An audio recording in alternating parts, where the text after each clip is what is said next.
Hello అండి, నమస్తే. నేను తనూజాని. తను కుక్స్ స్వాగతం అండి. ఈరోజు మనం మన కిచెన్లో పచ్చి రొయ్యల కూర ఎలా వండుకోవాలో చూద్దామండి. ముందుగా 1 కేజీన్నర పచ్చి రొయ్యలండి నీట్గా క్లీన్ చేసేసుకొని, ఈ పైన ఉండే నల్లటి లేయర్ ఉంటుంది చూసారా లోపల, అదంతా చిన్న టూత్పిక్ తీసుకుని తీసేసామండి. చూసారు కదా, ఎలాంటిది లేదు, ఇదంతా నీట్గా తీసేసుకున్నామండి. ఇలా కేజీన్నర రొయ్యలు తీసుకున్నానండి. దాంట్లో కావాల్సిన పదార్థాలు: ఉల్లిపాయలు ఒక 3 ఉల్లిపాయలండి, 2 టమాటాలు, ఒక 5 పచ్చిమిర్చి అండి.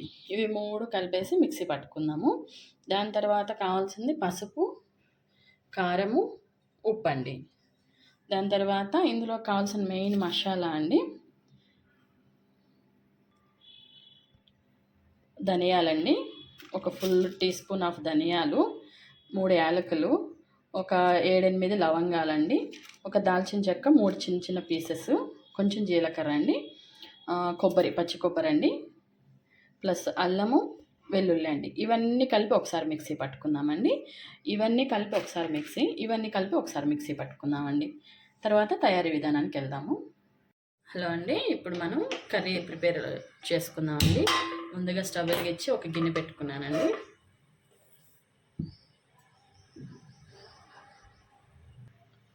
ఇప్పుడు ఇందులోకి నా దగ్గర ఉన్న ఆయిల్ గరిటె ఉంది కదండి, ఇందులోకి 3 గరిటెలు ఆయిల్ వేసుకుందామండి.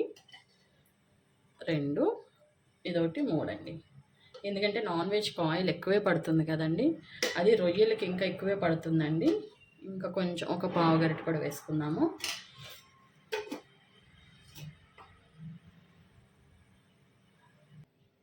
ఇప్పుడు నూనె హీట్ ఎక్కిపోయిందండి. 2 బిర్యానీ ఆకులు వేసుకున్నానండి. అలాగే మనం గ్రైండ్ చేసి పెట్టుకున్న ఉల్లిపాయ, టమాటో, పచ్చిమిర్చి పేస్ట్ కూడా వేసానండి.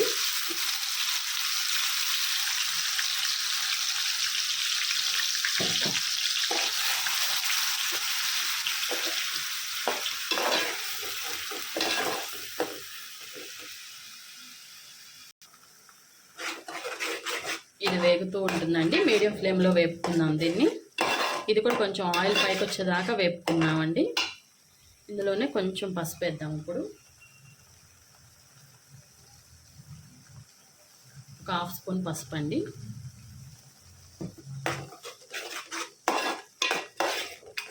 నూనె పైకి తేలేదాకా వేపుకుందామండి దీన్ని కూడా.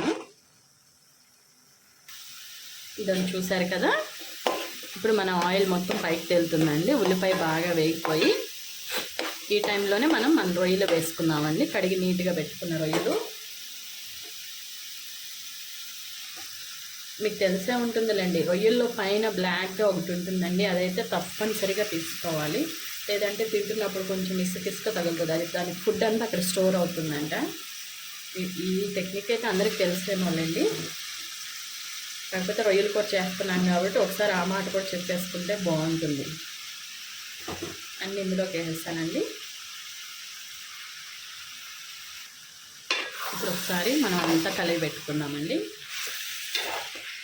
సాల్ట్ ఇప్పుడే వేయొద్దండి, ఒక 5 నిమిషాలు ఆగేసుకుని దీనికి కూడా నూనెలో కొంచెం బాగా నీరు బయటకు వస్తుంది కదా, అప్పుడు వేసుకుందాము. రొయ్యలు కూడా చాలా ఫాస్ట్గా అయిపోతుందండి. వీటిని ఒలుచుకోవడము, నల్లటివి పైన వాటి ఫుడ్వి ఉంటాయి కదా నరం, అది తీయడమే లేట్ మనకి. మిగతా అంతా ఫాస్ట్గానే అయిపోతుంది మసాలాలు గ్రైండ్ చేసుకుంటే. ఇప్పుడు ఇలాగా మూత పెట్టేసుకుందామండి. ఒకసారి ఒక 5-10 నిమిషాలు ఇలా మగ్గనిచ్చేద్దాం, ఎందుకంటే దాంట్లో వాటర్ వస్తాయి చూసారు కదా. ఇదంతా ఇప్పుడు మూత పెట్టేద్దాం. ఇప్పుడు మీడియం ఫ్లేమ్లో పెట్టేసేద్దాం. ఇలా అండి, ఇప్పుడు వాటర్ వచ్చేసినాయి కదండి బాగా, అందులోనే మన రొయ్య మగ్గిపోతుందండి. ఇప్పుడు మనం ఇంత ఉప్పు వేసేస్తున్నానండి. అంటే మీకు మొత్తం 1 స్పూన్ వస్తుందండి, 1 టీ స్పూన్ మొత్తం వస్తుంది, సరిపోతుందండి. తర్వాత చూసుకుని వేసుకుందాం కావాలంటే ఉప్పు. ఎక్కువైతే చాలా కష్టం కదండి. ఈ వాటర్ అంతా అయ్యేదాకా రొయ్యలు ఇలా ఎగరబెట్టుకుంటూనే ఉందామండి. ఇప్పుడు హైలోనే పెట్టేద్దాంలేండి, ఇంకా వాటర్ బాగా వచ్చేసింది కదా. మళ్ళీ మూత పెట్టేసేద్దాం.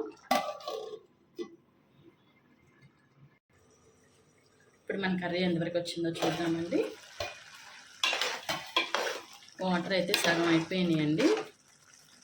ఇప్పుడు ఇందులో ఇందాక మీకు చెప్పిన అన్నీ కలిపేసి ఇలా మసాలా ముద్దలా చేసుకున్నానండి. ఇందులో నేను ఇది జీడిపప్పు కూడా వేసానండి. మీకు అది క్లిప్ మిస్ అయిపోయింది ఎక్కడో. జీడిపప్పు కూడా యాడ్ చేశానండి. చూడండి, ఇప్పుడు ఇదంతా ఇలా వేసేసుకోవాలండి. వేసేసుకుని దీంట్లో వేస్తే ఇది కూడా దీంతో పాటు మగ్గుతూ ఉంటుంది. ఆల్రెడీ కొన్ని వాటర్ ఉన్నాయి కదా, దాంతోపాటు ఇది కూడా మగ్గుతూ ఉంటుంది. కారం కొంచెం సేపు ఆగేసి వేసుకున్నామండి. ఇది మొత్తం మిక్స్ అయ్యేటట్టు ఇలా కలిపేసుకున్నాము. అసలు గుజ్జు అయితే చాలా బాగా వస్తుందండి. మీకు ఇంకేమీ యాడ్ చేయక్కర్లేదు, ఇది యాడ్ చేస్తే చాలు, గుజ్జు మాత్రం చాలా బాగా వస్తుంది. ఇంకా ఈ మసాలా బాగా వేగేసి నూనె పైకి తేలేదాకా వేపుకుందామండి. మూత పెట్టేసేద్దాం. ఇప్పుడు కర్రీ చూద్దామండి ఒకసారి.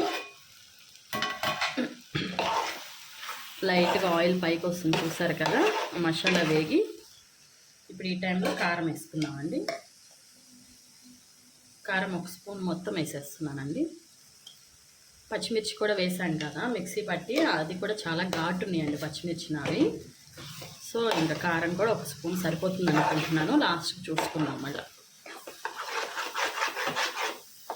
ఇప్పుడు కారం మసాలాలన్నీ కూడా నూనె పైకి తేలేసి కొంచెం వేగుతాయండి.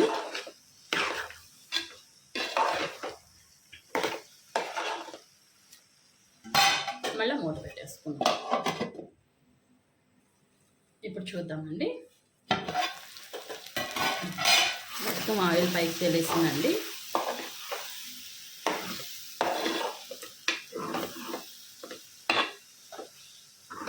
లైట్గా అడుగు కూడా అంటుతుంది, చూసారా. ఇంకా దీంట్లో వాటర్ అన్నీ అయిపోయినట్టండి. ఇప్పుడు మనం గుజ్జు కోసం మాత్రమేనండి. మనకైతే రొయ్యి ఉడికిపోయింది, జస్ట్ గుజ్జు కోసం. మసాలా కూడా వేగిపోయింది. సో ఇది ఈ టీ గ్లాస్ వాటర్ అంటే ఇంకొక 1/2 గ్లాస్ అండి. ఇదిగో చూడండి, ఇంకొక 1/2 గ్లాస్ చాలా, అంతే అండి. ఏంటంటే మరీ డ్రైగా ఉంటే ఇష్టపడరు మా వాళ్ళు, అందుకని నేను, లేదా మీరు ఇలానే డ్రైగా ఇష్టపడే వాళ్ళు అయితే చక్కగా అలానే తినేసేయచ్చండి. ఇది ఎంతోసేపు ఏం పట్టదండి, ఒక 10 మినిట్స్ ఈ వాటర్ అంతా ఇంకిపోయేదాకా, గుజ్జు వచ్చేదాకా ఉడకబెట్టేసుకుందాం.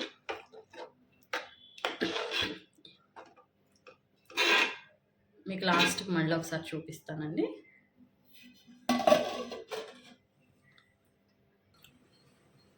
ఇప్పుడు ఇంకా లాస్ట్గా చూద్దామండి ఒకసారి. అయిపోయిందండి ఆల్మోస్ట్. నాకైతే ఇంకొంచెం అయినా పర్లేదు, ఇంత గ్రేవీ అయితే కావాలి, ఇంకొంచెం ఎగిరిపోయినా పర్లేదండి, గ్రేవీ అయితే కావాలి అది. ఇంక ఇప్పుడు టేస్ట్ చూసుకుందామండి. ఇప్పుడే ఉప్పు కారాలు ఎంతవరకు సరిపోయినాయో.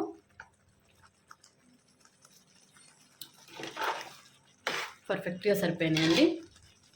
ఉప్పు కారము మసాలా కూడా సరిపోయినాయండి కరెక్ట్గాను. ఇప్పుడు కొత్తిమీర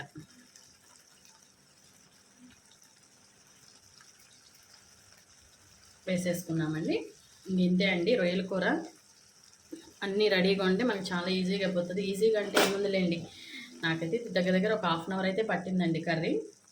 ఇంకా మీకు చూపించడం అయితే ఒక 10 మినిట్స్ కంటే ఎక్కువసేపు చూపించలేం కదండి, లెంత్ అయిపోతుందని వీడియో.